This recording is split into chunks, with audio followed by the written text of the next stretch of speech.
It's knock knock on the door of the final, and who are the two teams standing outside? It's consistency versus petty. It is New Zealand versus Pakistan. What a semi-final do we have on our hands. My name is Tanay Tiwari. This is Cricbuzz Live. With me, Mr. Zaheer Khan, Mr. Ajay Jadeja. Gentlemen, welcome. And it is so typical versus atypical, Zach. I mean, typical because New Zealand, in their typical behavior, have made it to yet another semi-final post that 2015 World Cup. Every white ball tournament, they just have a habit of making it. And so atypical because Pakistan, no one gave them a chance. Pakistan themselves didn't give them a chance until Sunday. It's been that kind of a tournament for them. Well, if you look at the two teams, it's a battle of calmness. You look at Kane Williamson's press conference, very calm, composed. This is how we do it. This is how we've been doing. Follow the processes. You know, all that kind of a pattern. And Pakistan from nowhere now in the semis. So it's the excitement. You know, it's the whole energy around it. That okay, now we got this opportunity. It's one day. Just go out there, play fearlessly. You've seen Matthew Hayden also talk about that in the dressing room after the previous game. Thanks to Netherlands, you know they've got this excitement and energy there, and that hope, that from here also you can reach the finals and you still have the chance of winning the cup. Yeah, correct. And AJ, the one thing that was very interesting from Matthew Hayden's press conference was he said that I was sitting there in disbelief at the ground when Netherlands beat South Africa, and we of course had to beat Bangladesh. But he said I was sitting there in disbelief, and Shadab Khan comes up to me and says, "Welcome to Pakistan cricket." It's been the story of Pakistan cricket. I mean, not just with Pakistan cricket. I think even the way of life that they have. You expect that, but when Netherlands did that, I mean, that was nothing to do with Pakistan cricket. Pakistan cricket had no role in it except waiting for Netherlands. Hayden said 232 million people were praying. Those prayers had to be answered. Yeah, I mean, look, prayers. There's nothing beyond prayers. I mean, I believe that. Yes, you make an effort. It's all what you do, but at the end of the day, at least for me, I believe what's written is written. So yes, believe prayers do matter. But Pakistan will be back, like Zach said, with a new energy and with nothing to lose. Pakistan is always dangerous. Pakistan is never dangerous when they are at the top. Pakistan is dangerous when they're hurt or they have nothing to lose.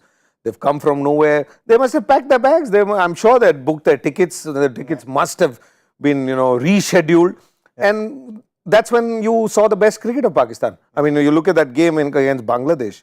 Pakistan, routed Bangladesh. I mean, if that's the right word, if I'm using it. Otherwise, Pakistan weren't that kind of team in this tournament.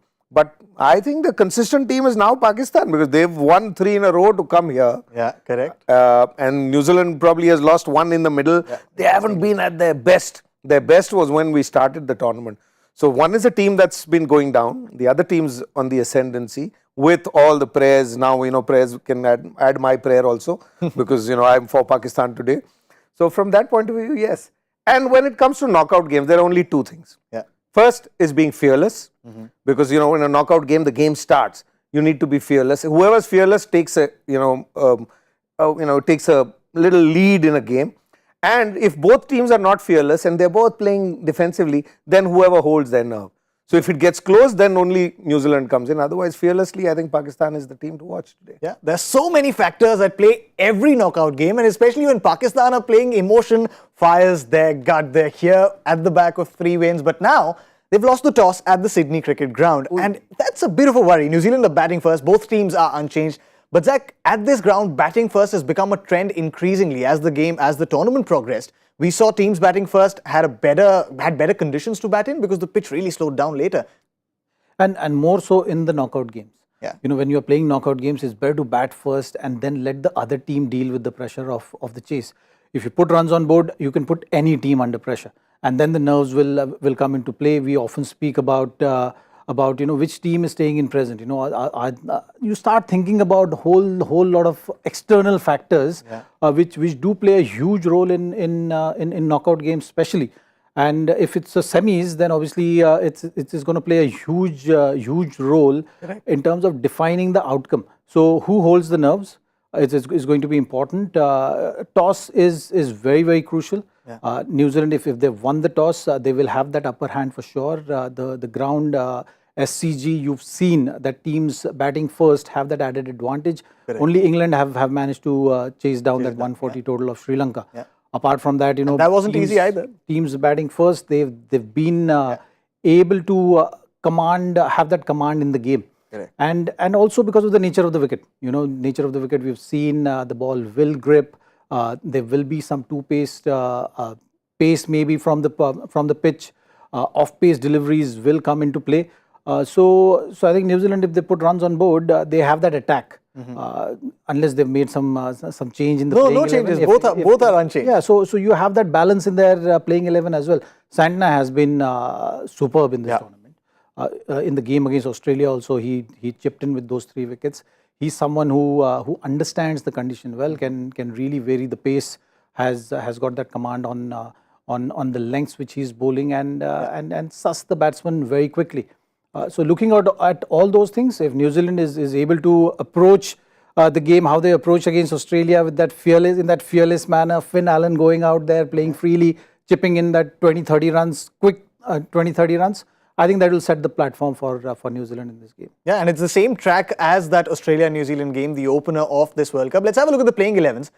New Zealand first, and they're unchanged. They're batting first, won the toss. Devon Conway, Finn Allen, a very good opening pair that complement each other. Kane Williamson back in form. Glenn Phillips in the form of his life. Then you've got Daryl Mitchell, James Neesham, offer with the bat, offer with the ball. Mitchell Santner as well. Tim Southee, Trent Boult, Clocky Ferguson, Ish Sodhi. They are a complete unit, as complete a unit as any get, AJ. Yeah, and especially with that bowling and the variety of bowling that you've got. You've got all kinds of bowlers in there. Jimmy Neesham adds that bit of bowling, bit of batting. Only thing, if there's something missing in that New Zealand side, is that Jimmy Neesham's form as a batsman. Yeah. I mean, we haven't seen him bowl. They haven't required him to bowl. But as a batsman, the couple of innings that you got to see, it almost seemed like he was struggling, except for that first game when he came in and smashed that last ball for a 6, gave that momentum going in. And the others are solid, others are solid. But I think Allen is the key in today's game. Because you know what Kane Williamson is going to do. And Phillips, like you said, has been in great form. So that's the solidity and the Conway right at the top. But Finn Allen allows Dane Conway, Kane Williamson to push that innings, not at the start, not just being defensive and solid, but if Allen gets going, then it's it's an attacking start as well that you get. So that probably is the key when they're batting first, and it is a side to beat. They're not going to get beaten. I mean, they're not going to lose a game. Pakistan, you expect, there's a team that comes out there, does wonderful things at times, but then they do some stupid things. With this side, what you see is what you get. It's like a mutual fund. You buy that mutual fund, you day in and day out, you're going to be plus and minus so much. But that X factor in that side is Allen, and I think that's the key to the game today. And that fearlessness that I talked about at the top, that could be the key. Let's see what Pakistan does. Do they bring on a spinner to start with, or do they try something else? Yeah, they're unchanged as well. And the one thing that's very interesting, you said that will they start with spin, because we saw Finn Allen taking down Mitchell Starc in that first game. Shaheen Shah Afridi, similar mold, and he did seem like getting back into that rhythm, getting a lot of reverse swing as well. You mentioned that in the last game. It did take him down, but if you look at overall record of Finn Allen against left-armers, it's not very great. So, Shaheen Shah Afridi will definitely keep a keen eye on that and look to take that wicket early. From Pakistan's point of view, that's going to be very, very important. Whether they introduce spin early is something which we have to wait and see. You have Devon Conway left-hander as well, so Nawaz also doesn't come into play that early. But tactically, what Pakistan does in this particular match is something which I'm curious around. Sometimes what happens, when you know that you want to play fearless cricket, you want to be aggressive, you want to be showing that intent, you try too many things. That's something which is always a worry, and how Pakistan approach that, whether it's a balanced aggression or it's just about now we're going to just give everything there and in that try too many things is always a concern if they're able to maintain that balance and get that early wicket. And that's why those first 3 overs in today's game is going to be the most important overs for both the teams of the tournament so far. Yeah, that's true. And I mean, especially that means that a lot of cards, a lot of trump cards are now in Shaheen Shah Afridi's hands. It's good that he's coming off a very good performance against Bangladesh. And this time around, as Zach mentioned, and Shaheen is used to giving Pakistan some great starts in some great games. Yeah, don't remind us. I remember that game against true. us. Correct. Yeah. This World Cup probably hasn't been his best with that new ball. Yeah. You know, what we remember him doing against India when they swung the ball back. He started with it. He tried to, bowl that length in that first game that he played. He got smashed all around. Then he's, pulled his length back. The success that he's had in the last couple of games is also with the older ball in the middle of the innings. Yep. He's gone round the wicket and, used that angle. And of course, I mean, with that height, when that, you can pitch that Yorker, it does become effective. But, that initial burst of that ball coming back, except for Arshdeep Singh, I mean, even Trent Boult hasn't got too many wickets in this whole World Cup. He's got, 3 or 4 at the top. Yeah. So left armers have not been able to bring that ball back like how you've seen. And this probably is one of those grounds where it swings the least. Yeah. So I hope I'm wrong, but I don't see Shaheen Afridi doing that to the New Zealand guys, what he did to us in England. That was a different condition, different surface. So I don't see that happening, but if he can do that for Pakistan, that'd be wonderful. Yeah, they'd hope for nothing more. Just give us that first wicket because it's so important, as Zach mentioned. And Zach, in these tournaments, as you said, it's so important to set the tone, and it's also important to be that level-headed, something that you said at the start of the show as well. Because there was a massive contrast in Matthew Hayden's speech and Kane Williamson's speech at those press conferences. Matthew Hayden was like, the weather, sometimes when there's a lull, there's a storm coming, and wait for that storm from Pakistan. Kane Williamson was like, yeah, Pakistan's a good team and we'd love to compete. Yeah, see, in T20 format, on any given day, any team can beat any team. So that is always there. Now, how you motivate your group, how you bring out that A+ game on that particular day when it matters, is the role of everyone in that dressing room. So Matthew Hayden, being an Australian, knows how to play that game very well, and he's done his best to just get that whole energy going there, get that belief going there before the start of the game. That no team would like to face us. That's something is that you're trying to put other team on the defense. Yeah. You trying to make other team think that okay, they are the team. You have to be watchful and get that little bit of cautious approach going, which can work in their favor. So it's just a mind game which you often see. Yeah. But you got to start well. Yeah. You got to go. If you start well, you can start building on that. Correct. So why we often speak about, particularly in these sort of games, that start is very important, because that whole energy is very contagious. If you start badly, it takes that much more effort to get on top. Yeah. But if you start well, it just kind of flows from there. Yeah. So from that angle, it's going to be very important for both the teams to start well. Yeah. So see, we've seen all that speech from Pakistan, but the one guy... It's not from Pakistan. It's from Australia, like you said. Yeah, actually, correct. Correct. Matthew Hayden's from Australia. The Pakistan guys are... He's wearing a Pakistan shirt, though. Huh? He's wearing a Pakistan shirt. He's in the Pakistan dugout. But but yeah, those are Australian words. Firmly Australian words. Those are Australian trick words. of the trades you've learned from playing in Australia. But Australia's out of this tournament. Australia used to be the dominant factor. Yeah. People have Not anymore. Not anymore. You will see a new champion this time. Definitely not Australia. Yeah, correct. Okay. All right. Shots have been fired. But the one guy who doesn't really believe in a lot of talk, and we saw that in the press conference as well, is Kane Williamson. I mean, he's out there, does his job, and every time the moment is a clutch moment, it's a big moment, somehow Kane Williamson finds a way to stand up and perform. And look at that. I mean, he's not going, and then suddenly in the final you see him score 85 or 48. All the questions around the strike rate are quelled, the form are quelled. Here as well, in the build-up to the big semi-final, he scored a 61 of 35. Well, I mean, he's a champion player. I mean, he's been a captain, he's led this side. And that's his style of playing. I mean, there are many ways to skin a cat, isn't it? And he does it in a different way. 6 months ago, people didn't like Virat Kohli's style either. Correct. They was too slow for people. He was too this. But when the pressure comes, you need solidity. You need a solid guy. And if this game has to go New Zealand's way, it'll have to be Kane Williamson play a major role. It may not look in those numbers. When you look at those numbers, he might not have the strike rate that Allen may have or Nisham may have around him or anyone else around. So those strike rate numbers will, in this case, yes, because it's fact, you've seen what's happened in the past, but it's more about him being solid right at, it's that first 40, and the last few balls, everybody accelerates, last few overs is different. But it's from the over number 6, 7, 8 to over number 13, 14 that Kane Williamson is probably the key. Yes, I know Glenn Phillips is a guy that everybody is, looking forward to. But the consistency is brought by him and the solidity is brought by him. Yeah. He doesn't need to speak. He's not one of those loud mouth like other people, or he isn't loud when he's batting either. But he hurts you the most because him being there keeps the opposition at bay and says, they can't try anything. You wait for him to make a mistake.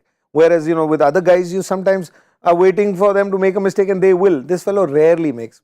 I mean, the game that they lost, he just found his form, at 40 odd when the only game I think against England, when he got out at third man. See how the team just went down from there. So you never look at players like this and look at numbers and say, is he the crucial factor? For me, if Pakistan gets beaten today, Kane Williamson will have a big knock for sure. Right. There's no other way New Zealand can get past Pakistan. AJ's guarantee card is here. It's here again on Cricbuzz Live. But that's such an important point because we've been talking about this, Zach, throughout the tournament. And AJ, you, Ashish, all of you were of the firm opinion that you can't write a player like Kane Williamson off. And there were a lot of talks around him. And now that becomes all the more important because especially in those middle overs, when you have the Shadab Khan threat, he's your guy to avert that danger and take you to a good score. Absolutely. I think, when you're talking about big players, they've also, the expectations from them is so high that, one or two innings or maybe a series, you start doubting that whole thing. But what's nice about Kane Williamson, which I always admire, is that balanced approach. So if Kane Williamson has scored 100, he will come and talk in the same manner. He balances his emotions very well. There is a straight line when it comes to good days, bad days. Stick to the processes. All that kind of approach, which works beautifully for New Zealand team as well, because that's how they approach.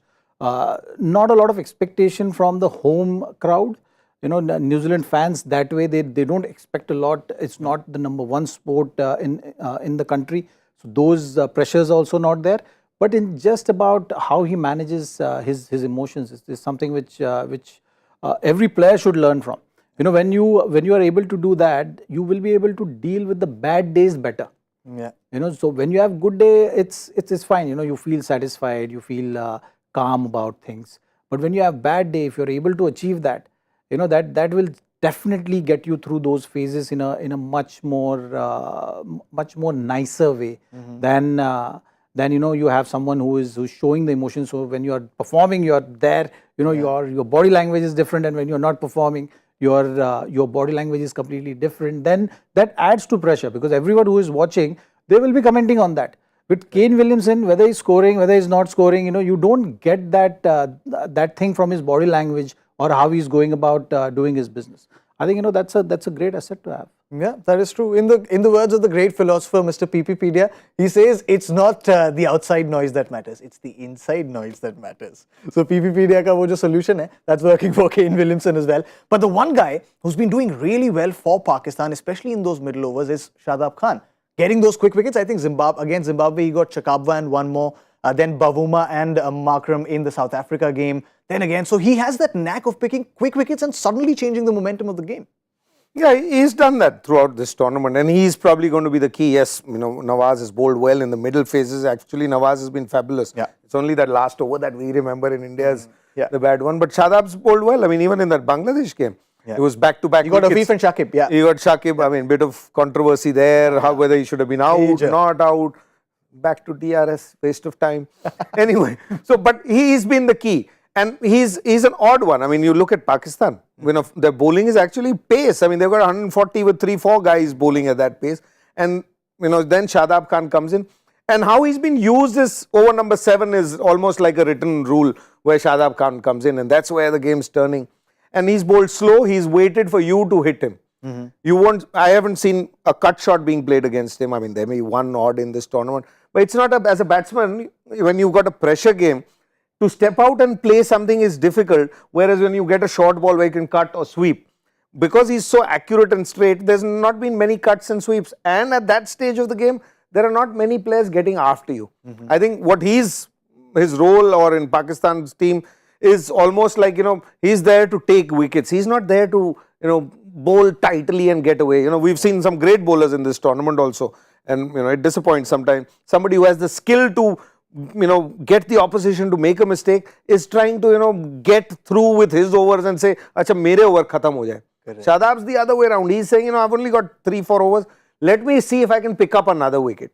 So the whole approach of being aggressive, I think, has made the big difference with Shadab. I mean, you'll have bad days and you might get hit for many sixes, but he's not one who's, shying away from trying to pick wickets for his side, because he's not trying to bowl an economical spell. Yeah, it's the intent, Zach, isn't it? I mean, those loopy balls, as AJ mentioned, that he's trying to get the batsman to do the scoring. He's asking them, tempting them, hit me over the long boundaries, and I'm not going to bowl defensive here. But he's one of the key members, and not only with the ball, with the bat as well. Oh yeah, correct. So you look at this tournament, how the tournament has gone. India game, close game, they were in command, they lost the game. After that, Zimbabwe, they lost the game. How the revival has happened. When you are looking at South Africa game, yes, Mohammad Harris did start very well. He set that tone, but Shadab was the one who actually got them in that winning position with the bat in hand. So he's been the key member of this Pakistan team. He's got that additional responsibility as well, and he enjoys that. You can see it, and the point which Mr. Jadeja was trying to make.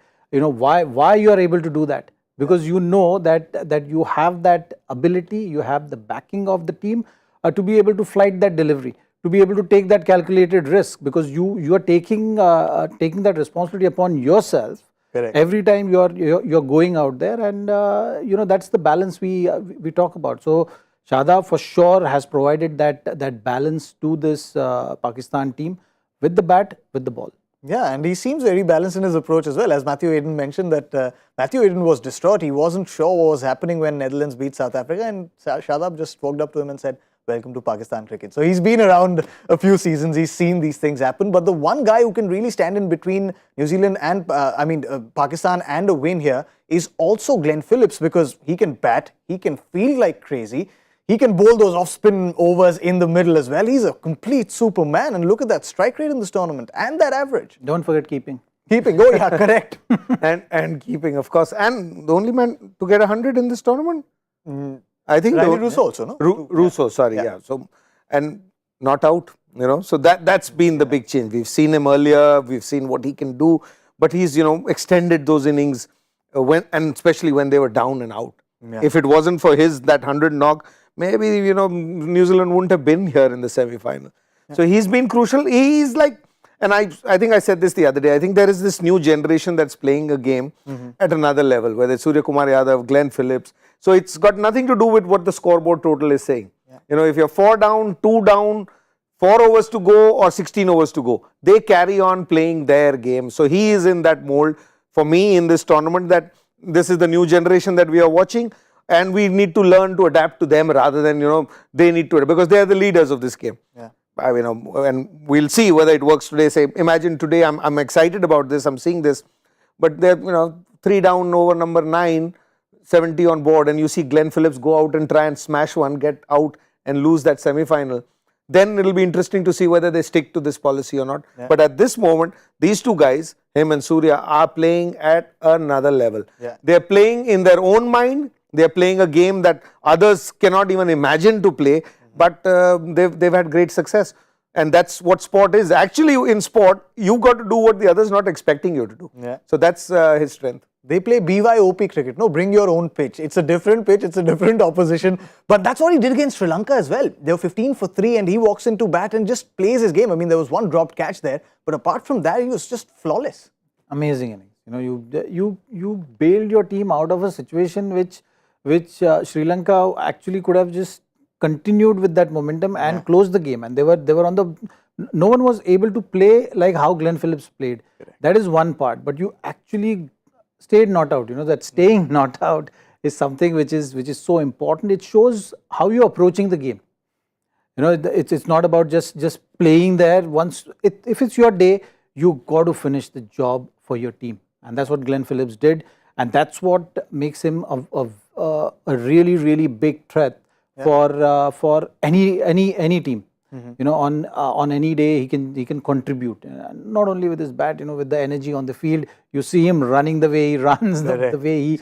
You can take a brilliant catch and change the whole momentum of the game, and that's what he believes in, and you know, very, very exciting talent to keep an eye on. Sorry, not one, twice. Even in that 100, he was dropped at 10-12, and I suddenly remembered. Even in that 60 odd that he got, 40 odd, he was dropped there also at 10-12. Those two catches taken, that average would have looked 20.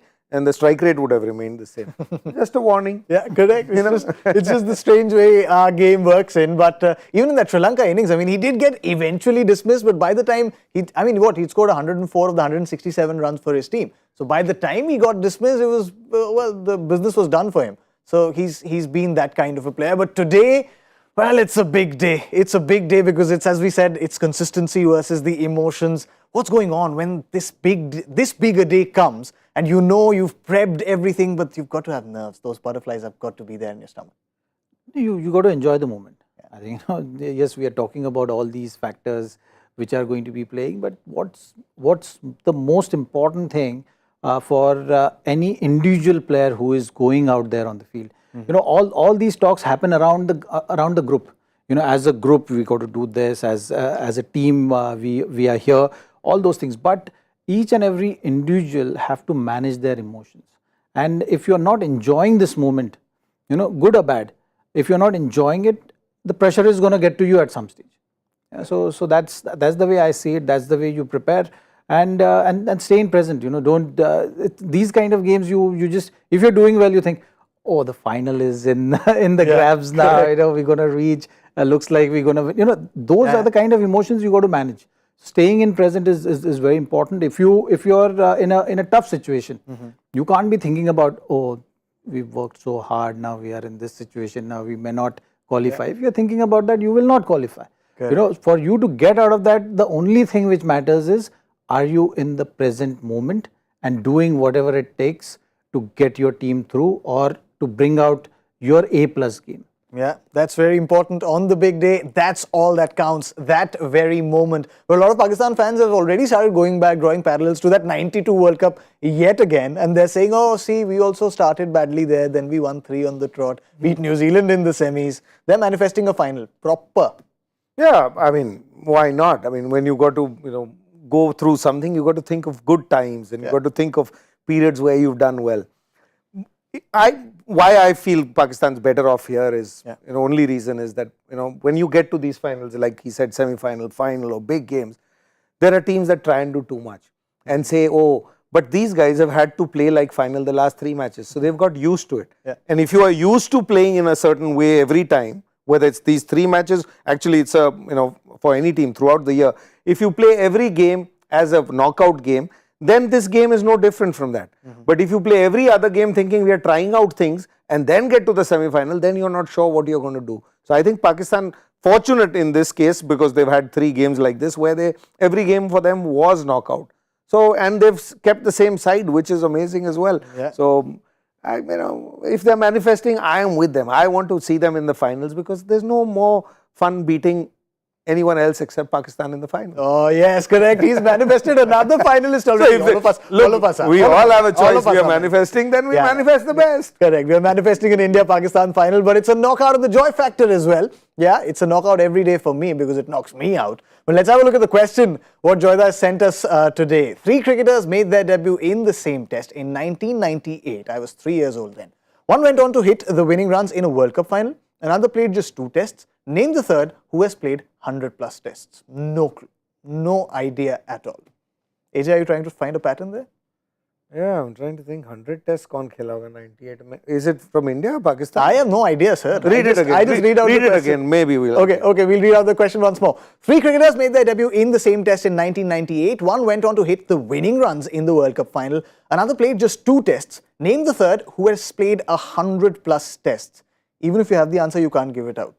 Hashtag Cricbuzz Live is where you guys give out your answers. I'll ask for another answer from you, no? The guessing game. New Zealand batting first, having won the toss at the SCG. How many are they scoring? Semis, you've got to do something different, AJ. Come on. I'm going with 170. 170. All right. Yeah. 170. Easy. No, I want to go lower. Okay. How many? No, up to you. Wherever you. Sir, I will park my vehicle accordingly. No, so I'll Quickly. I'll go lower than him. 160? Yeah. You're saying 160? I'm saying You guys have not left me any room. Okay, I'll say 180. 180. New Zealand is scoring 180. आ गए ना 183 पे. See, I just wanted AJ to not go there, but that's all the time we have on Cricbuzz Live. Big thanks to Zaheer Khan, big thanks to Ajay Jadeja, big thanks to all of you as well. We'll see you at the end of 10 overs with Cricbuzz Combox. That's all the time we have on Cricbuzz Live. See you soon.